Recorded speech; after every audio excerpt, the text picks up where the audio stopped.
Paul Gentilozzi, a racing legend, a successful businessman, a racing team owner, but most importantly, he is the king of the Trans Am series. Well, for the TA class, since the series became a multi-class series since the early mid-2000s. Granted, there are other legends of the sport such as Mark Donohue, Tommy Kendall, Scott Pruitt, Dorsey Schrader, and Willie T. Ribbs back in the day. But in this episode, we are going to be taking a deep dive into Paul Gentilozzi's legendary Trans Am Racing Series career. With that being said, let's begin. Paul Gentilozzi would make his Trans Am Series debut in 1987 at the Detroit Street Course for the Motor City 100, which was the fourth race of the season. Gentilozzi would finish in fourth place in his debut. Gentilozzi made 7 starts on the 12th race 1987 season schedule, and he would have 3 top 5s and 5 top 10s. He DNF'd twice due to engine issues at Brainerd, and he crashed out of St. Petersburg after 31 laps. His average finish for the 1987 season was a 9.29, and he would finish 8th in points. Talk about an impressive first year in Trans Am. Paul Gentilozzi would race full-time in the number 7 Budweiser Oldsmobile Cutlass in 1988. Gentilozzi wouldn't have to wait too long to get his first career win in Trans Am. During the final lap of the 1988 Long Beach Grand Prix, there was craziness going on. Les Lindsley and Jerry Clinton spun out. At the final corner at the hairpin, Scott Pruitt would run out of gas, and Paul Gentilozzi would have enough fuel to pass Scott Pruitt and will get his first ever career Trans Am win at Long Beach. Oh, fun fact, Rick Ware finished 8th at that race. Yes, he did some racing in his career. Could we see...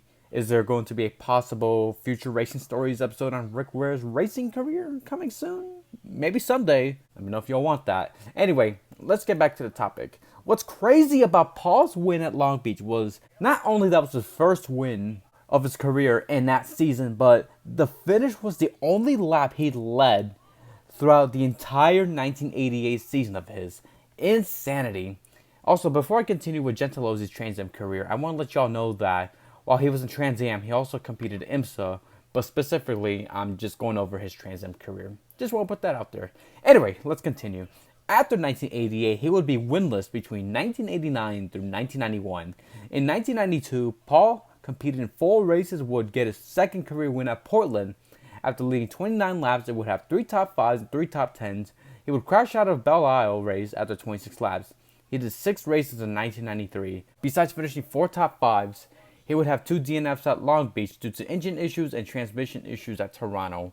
Gentilozzi would race full-time once again in Trans Am between 1994 through 2002. He would be winless between 1994 through 1995. In 1996, Paul Gentilozzi would dominate and win at the Canadian Tire Race. That would be his only win of the season, and he would go winless once again in 1997. 1998 would be the season when Paul Gentilozzi would turn things around, turn on his jets, and show how much of a talented driver he is in that series. For the first 6 races, Paul Gentilozzi would win 5 of them. Long Beach, Homestead, a 7th at Lime Rock, and he would win 3 more races in a row at Belle Isle, Mid-Ohio, and Minneapolis. Despite starting in 3rd at Cleveland and leading 21 laps, Paul Gentilozzi would have engine issues and would finish 33rd. For the last 6 races, he would win 2 more races at Choice Riviera's and Watkins Glen. On the last 3 races, Paul Gentilozzi would finish 21st at Road America after leading 19 laps due to oil pump belt issues. However, he would finish 7th at Pikes Peak Infield Road Course and 3rd at Houston. And just like that, Paul Gentilozzi would win his first Trans Am Series championship. His championship stats are 7 wins, 8 top 5s, 11 top 10s, and an average finish of 6.46. Gentilozzi would once again win the championship the next season in 1999. He has 6 wins, 11 top 5s and top 10s, and an average finish of 5.0, a much better stat than the last season. His 1999 season was more consistent. Not even mechanical issues at Lime Rock and gearbox issues at Road Atlanta stopped him from winning the title in 99. At the new millennium in 2000, the only highlight of Paul's season were 3 straight wins at Belle Isle, Cleveland, and Road America. However, he was not consistent enough to win his 3rd straight title. He would finish 2nd in points to Brian Simo, who also won 3 races, but he had better results than Paul Gentilozzi. Gentilozzi's stats in 2000 was 3 wins, 6 top 5s, 8 top 10s, and an average finish of 10.08, and only had 2 DNFs due to engine issues at the Texas Motor Speedway Roval and oil pump issues at Houston.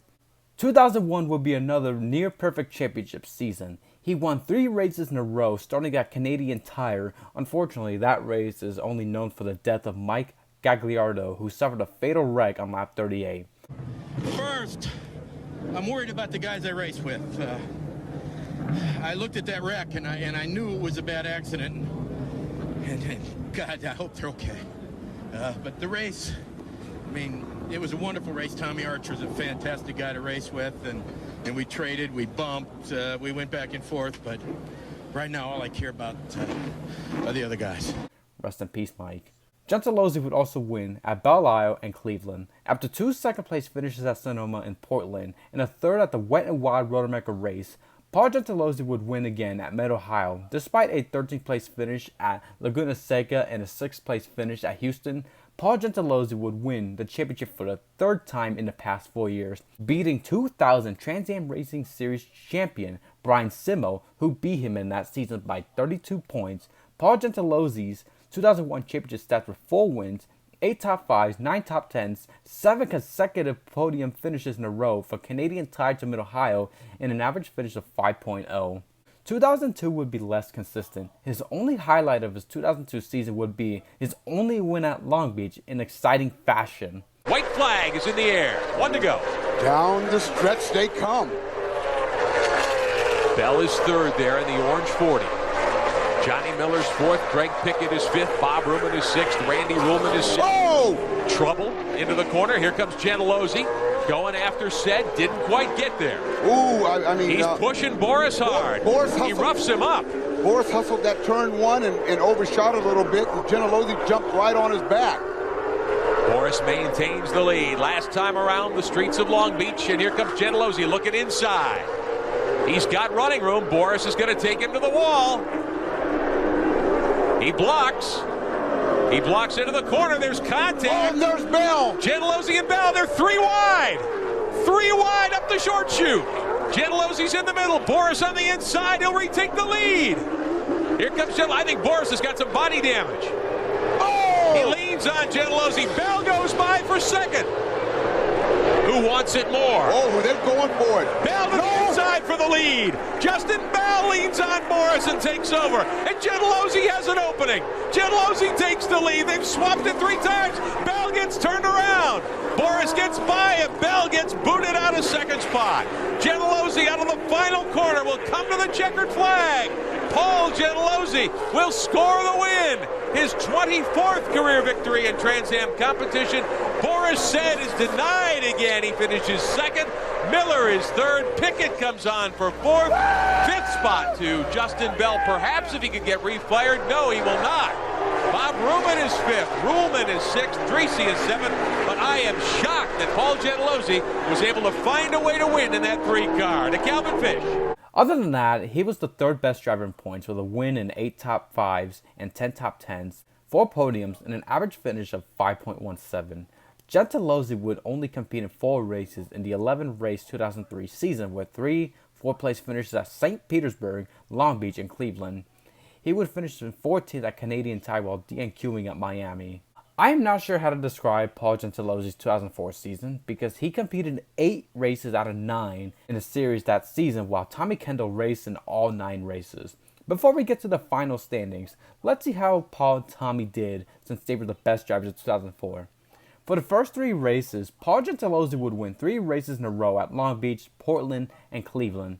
He would miss race 3 at Sonoma, but I'm not sure why from what I researched. Tommy Kendall would finish 11th at Long Beach due to oil pan issues, 5th at Portland despite having cooling hose issues, and 2nd at Sonoma. Cleveland would be another problematic race with water pump issues. Between race 5 to race 9, Paul Gentilozzi would continue his stretch of consistency with 2 more wins at Troy Rivera's and the Denver street race. He would finish 4th at Toronto, 12th at Road America, and a 4th at Laguna Seca for the 2004 season finale. Meanwhile, with Tommy Kendall, he would finish 10th overall despite having mechanical issues, but for the last 4 races of the season, he would be in the podium for all 4 races with 2 wins at Road America and Laguna Seca and 2 third-place finishes at Troy Rivera's and Denver. However, it was too late for Tommy Kendall. Due to some constant problems, these problems helped out Paul Gentilozzi. Despite missing 1 race at Sonoma, Paul Gentilozzi would win the 2004 Trans Am Racing Series Championship. His championship stats are 5 wins, 7 top 5s, 8 top 10s, and an average finish of 2.75, while Tommy Kendall's 2004 stats are 2 wins, 6 top 5s, 8 top 10s, and 5 podiums with an average finish of 4.89. He finished second in points, 22 points behind Paul Gentilozzi. If I'm correct, 2004 would be the first year to be a multi-class series. There was the usual Trans Am cars and the new class was GT1. In 2005, the GT America class was in the series for the first time since 1997. The American Speed Association approved it, so the sport overall was changing. I wanted to let y'all know what was going on when I say overall, when I talk about Paul Gentilozzi's 2005 and 2006 seasons and finishes. Speaking of 2005 was a mediocre championship hangover for Paul Gentilozzi. In Long Beach, Paul Gentilozzi dominated the race by leading 28 laps and would crash out and finish 13th overall. In Portland, Paul Gentilozzi would lead the first 16 laps of the race until he would suffer from electrical issues. He would finish 21st overall. In Cleveland, he would once again lead the first part of the race, leading 13 laps until he had steering rod issues. He would once again finish 13th overall. After 3 straight races of problems, Paul Gentilozzi would win at Toronto and finish 6th at Edmonton. However, Paul Gentilozzi would DNQ at San Jose. In the last 3 races of the season, he would finish 4th at Denver, 2nd at Road America, and a 10th at Montreal for the finale due to fuel pump issues. After another championship season in 2004, his 2005 stats look like this: 1 win, 3 top 5s, 7 top 10s, 1 DNQ, and an average finish of 6.38 and would finish 6th in points. Talk about a big hangover season in Trans Am for a driver like Paul Gentilozzi in the TA class. 2006 would mean nothing, even though he won the first Topeka race after Jorge Diaz suffered from gearbox problems and finished 2nd at the 2nd Topeka race, because after 2 races of the 2006 season, the Trans Am Series was shut down. Even though the sport was brought back to life in March 22nd, 2009 at Road America, Paul Gentilozzi's Trans Am Racing Series legendary career was over. In 207 starts, Paul Gentilozzi's Trans Am Racing Series career looks like this. Paul Gentilozzi earned 31 wins, 109 top 5s, 141 top 10s, and 5 championships. An absolute legend to the sport that deserves to get talked about more in the Trans Am Legends conversation and deserves more recognition in motorsports world. So that's going to do it for another episode of Racing Stories. If I got anything wrong or missed something, please feel free to tell me in the comments below. I did the best I can do with research and also finding videos and clips and pictures, since there are still a lot of Trans Am races missing. So help me out here if you guys want to. Anyway, I just want to say thank you guys so much for watching this episode of Racing Stories. This is the Impress 2000 signing off. Goodbye, everybody.